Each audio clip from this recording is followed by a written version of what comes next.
بسم اللہ الرحمن الرحیم۔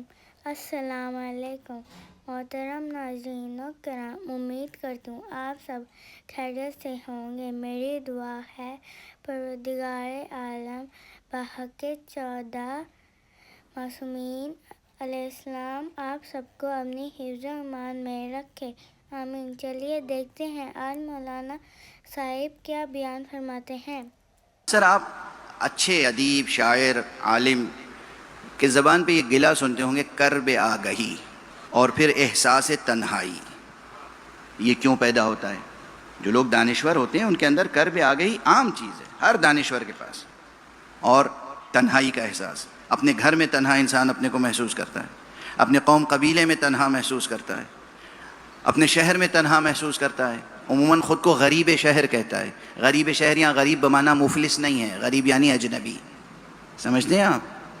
غریب کے کم سے کم 2 معنی آپ کو واقف ہونا چاہیے۔ غریب یعنی اجنبی، جسے آپ نہیں پہچانتے، وہ غریب ہے۔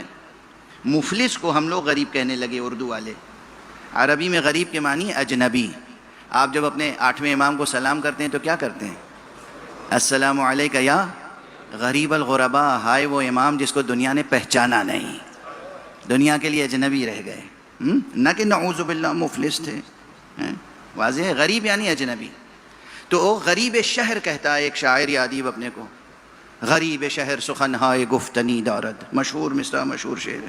یہ کرب آگہی اور تنہائی جو پیدا ہوتا ہے، یہ علم کی وجہ سے پیدا ہوتا ہے۔ جتنا انسان میں علم پیدا ہوگا وہ تنہا ہوتا چلا جائے گا، اور جاہلوں کی جاہلانہ حرکت سے بیزاری کا اظہار کرے گا، اور جب جاہلوں کی جاہلانہ حرکت سے بیزاری کا اظہار کرے گا تو کم سے کم جو الزام لگے گا وہ یہ کہ اگر چھوڑو انہیں دیوانے ہیں۔ تو عالموں دانشوروں کو دیوانہ کہنا ایک عام بات ہے۔ اسی طرح بہلول تھے جو اپنے وقت میں دیوانے کہلاتے تھے۔ دنیا انہیں دیوانہ سمجھتی تھی تو وہ بھی بیٹھ کے پھر بچوں کے ساتھ کھیلتے تھے، چونکہ بچے ہوتے ہیں معصوم، بچے سیاست نہیں جانتے، بچے معصوم ہوتے ہیں۔ بچوں کی مسکراہٹیں فریب کارانہ مسکراہٹیں نہیں ہوتی، بچوں کا گریہ فریب کارانہ گریہ نہیں ہوتا، وہ خالص ہوتے ہیں، بچوں کے ساتھ کھیلتے ہیں۔ مٹی کا گھروندہ بنا رہے ہیں جیسے بچے گھروندہ بناتے ہیں۔ ادھر سے شاہانہ سواری گزری اور اس کے بعد انہوں نے کہا بہلول کیا کر رہے ہو؟ کہا گھروندے بنا رہا ہوں۔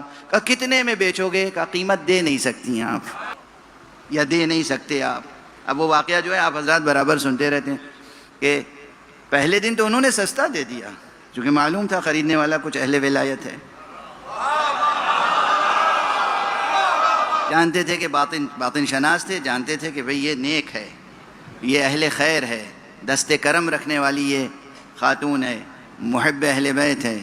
اب دے دیا، اور اس کے بعد دوسرے دن جب ان کے شوہر نے، جو کہ سلطنت کے مالک تھے، حاکم تھے، بادشاہ تھے، خلیفہ تھے، اور انہوں نے خواب دیکھا اور اس کے بعد تشریف لائے، اور دوسرے دن پھر پوچھا بہلول کیا کر رہے ہو؟ کہا گھروندے بنا رہا ہوں۔ کہا بیچو گے؟ کہا بیچوں گا۔ کہا کتنے میں؟ اب جو جواب ہے وہ مشہور ہے۔ کہا یہ کیا تفاوت؟ وہی پرائس، ویلیو اور پرائس، ویلیو اور پرائس۔ کبھی کل تو تم نے بہت سستا دیا تھا، آج؟ کہا انہوں نے ایمان بالغیب پر لیا تھا، تم دیکھ کے آ رہے ہو۔